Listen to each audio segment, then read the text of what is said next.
Could that be considered part of like radical activism? I think so. Like, especially for women, because we are taught at a young age to consider others. Yeah. Not to have agency for our life. We wait to be chosen. Yeah.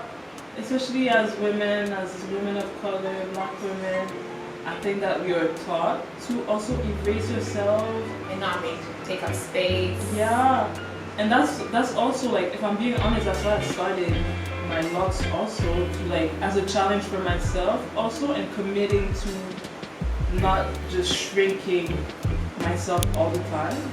Yeah. So this is like the physical manifestation of that. That is very cool. Yeah. That is so cool.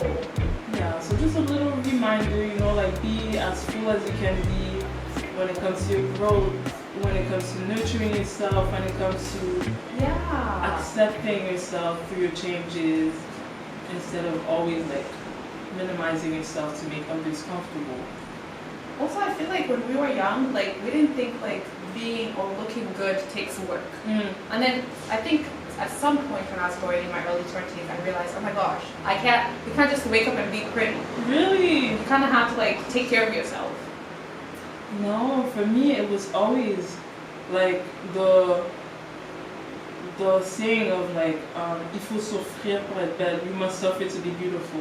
Oh, damn. Was always a thing. So like, even again, when it comes to my hair journey, I broke so many combs, and it was just like my hair was really, you know, like Black people, especially back then, maybe we didn't have, like, my family didn't have all the knowledge and tools to like, okay, no, maybe, you know, untangle it when it's wet, then that'll be easier, and put these products and stuff.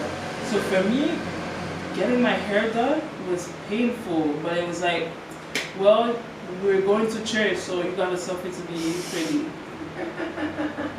Yeah. I hated that. I went through a whole hair journey by myself, because I went to Switzerland for high school, like Ivy High School, and I remember during graduation, I woke up and everyone had like long flowing hair. Like, there was only 4 Africans in our entire school, so the standard of beauty was long flowing hair. Girl, I don't have that. Tell me why I wake up at 3 a.m. because I'm like, I need to feel pretty with a hot iron. I'm there hot ironing my small afro. Girl! And this, I think I was like, what, 19? Like, so obviously people's opinions of me matters. And I tried, and at the end of the day, it looked terrible. I know. Because of course it wasn't gonna be like flowy, and also I wasn't using the right. I was using my my best friend at the time. She's from Thailand. So I was using her whole comb, and it's not gonna work the same. Like, girl.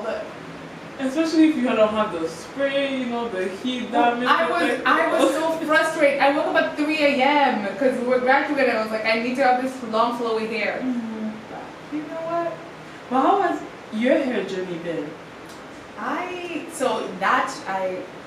When I was growing up in Kenya, we would put perm on our hair because the school wanted your hair to be like pushed back, like. It's only recently that they've considered like big afros a thing. Okay. But it was either supposed to be really small, like tiny afros, or like you blow dry it and you hold it back. Wow. So to achieve that, most people would just do like perm their hair. So I grew up perming. My mom permed my hair a lot. So it broke out a lot. So by the time I was going to Switzerland and experiencing how people sometimes don't like you because you're Black, and I'm realizing I'm Black, and all the stuff that comes with being a Black woman, and realizing I don't have long flowy hair. I don't know, I think I hated how my hair was. Like, I always wanted to have it in braids so I could have that long hair effect. My hairline got destroyed. So by the time I was going back to college, when I moved to the States, I kind of started taking care of my hair, like oiling my scalp, being like, this is okay, I can wear my fur out. I did that for my 4 years of college. Then when I moved to DC as well, I started wearing weaves or wigs. that was like my introduction when I started working, and I have money now, so let me go ahead. How old were you when you first permed your hair? Oh, that was long ago. Probably like 13, 14. Okay. Or 12. But we're so boring. We just say have a good day. Like, what if I want to tell you, well, have a delicious day? Does that do something for you? Have a delicious day. Yeah. That's cute. Have a wholesome day. Yeah, you go around thinking, how can I have an actual delicious day? Like, I don't know. It's like tickling your senses. No, that's cute. That's cute. Have a sensual day. Ooh. Okay, so you're putting an intention. It's basically that. Yeah. Okay. Have a good day seems so half-assed. And who do you say this to? Just like friends, people. Okay. Like, have a delicious day. Because imagine you just met somebody and it's like at the store. Okay, thank you. Have a delicious day. Honestly, if someone told me that, I'd be like, they're the main character of their lives. Yeah, it's come a long way. When I was 25, I cut all my hair off because I was like, so much trauma. I felt so much. I went through a whole quarter-life crisis in my life. I've never done that. How did you? So free, but also I didn't feel pretty. Yeah, I feel that. I hear you. Or I did not feel pretty because I didn't have hair. And you think, oh, I'm so radical. Whatever I can cut my hair and still feel beautiful. No. Did I ever go out with a shaved head? Yeah. No. Okay, so how do these two exist at the same time then? Feeling free but still not feeling... Exactly. Like that was something I was thinking of because it wasn't fully bald. When I moved to Mexico, that's when I cut my hair bald. Okay. I remember that. But it was like low cut. So I dyed it to also feel like I could make myself feel more pretty. I don't know, but it taught me a lot about myself, like my standards of beauty. Because you know how you could think, oh, I'm so liberal, and then you do something that challenges how you think about beauty. I realized what I thought, like how I was like, oh well, I can.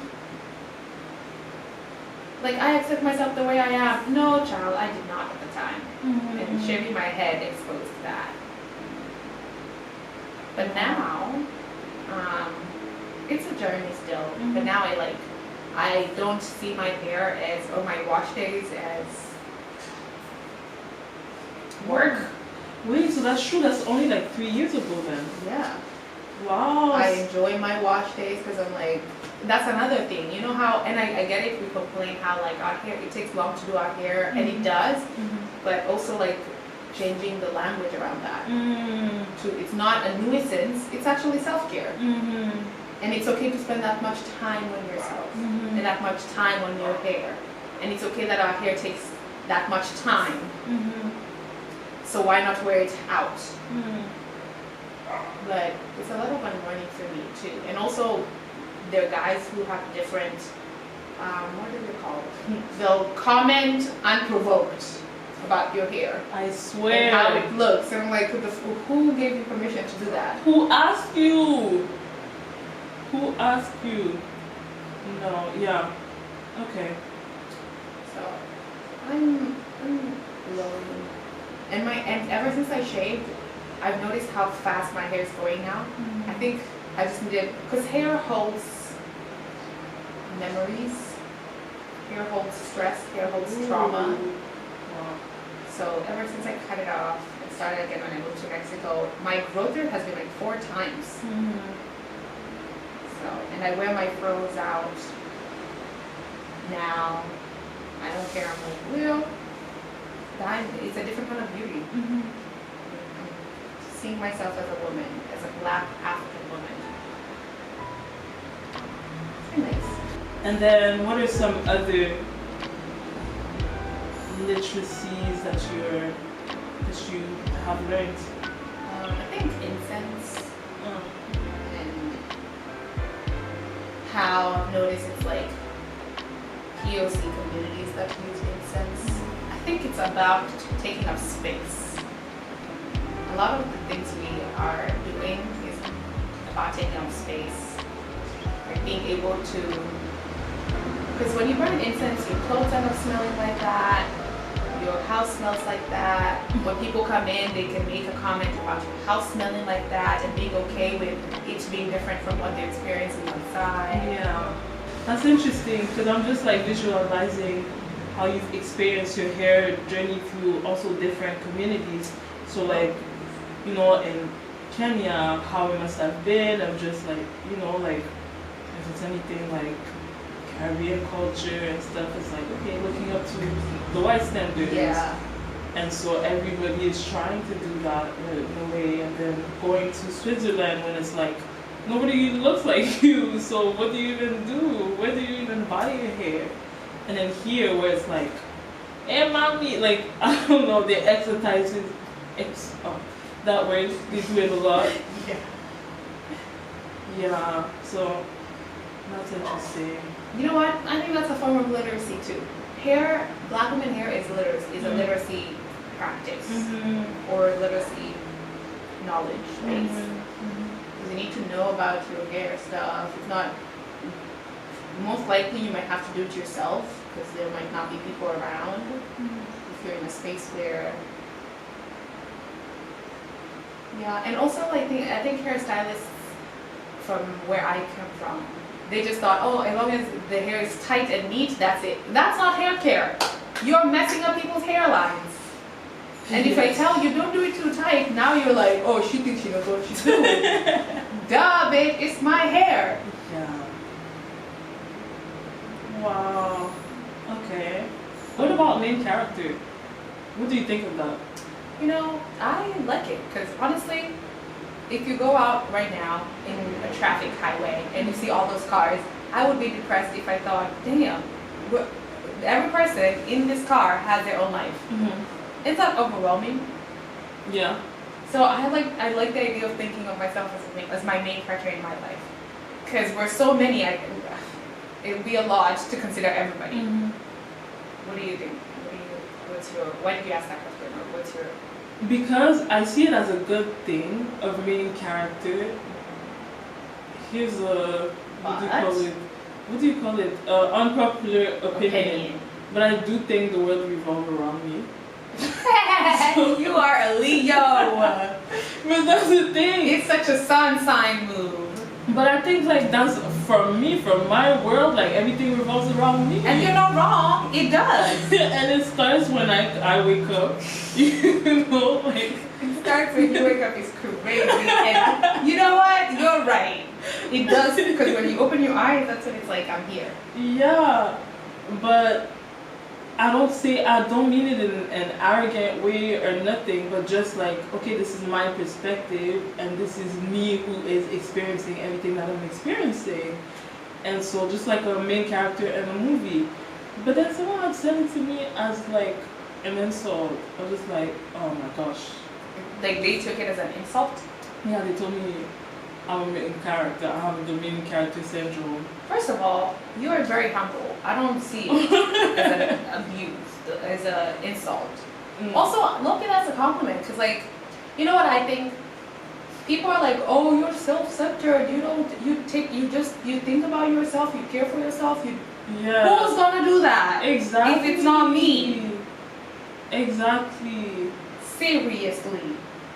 But I do think it's important to also like, you know, think about other people. No, of course. Just not be too selfish and self-centered and all of that. But then that's where you know, like sometimes honestly, it can get blurry. I'm just like not being too self-centered. No, my sister and I were talking about our goals and some things she wanted, and she was like, oh dang, I want all these material things. And I was like, and what's the problem? They're your, like, one time I was trying to redesign my life. You know what I did? What? I made a whole vision board of how I want to look. Oh, nice. Wait, a vision board with just your look? With my not look. just a part of Yeah, like my aesthetic. I wanted to change my aesthetic. I was like, I'll shop this clothes. I'll start wearing flowy stuff. I'll start like wearing this colors because they look good. Like I had a whole plan. Oh, nice. And someone would have looked at me and said, dang, you really care for yourself like this. And what about it? like if you can't, if I don't know, like it's your life, you're the main character, you decide what you want out of it. So now I'm like you, I wear bright colors to take up space. I wear like the golden jewelry to take up space. Like you will see me from a mile away. You will hear my bamboo. Wow, yeah, I love that. Somebody was like, I can't creep up on nobody. Like, Yeah. there's a little soundtrack that comes with you. And I think that's so like cool. Yeah.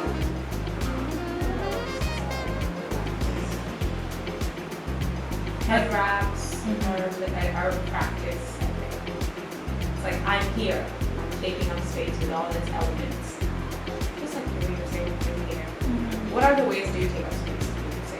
I didn't even think of it like that. Like even when you said wearing gold and stuff, I didn't even think of it as taking up space. I'm just being myself and trying to express myself, trying to, I don't know how I can say it, because it's not necessarily about standing out and being seen and stuff. It's just about adorning myself. Yeah, that word. Yeah.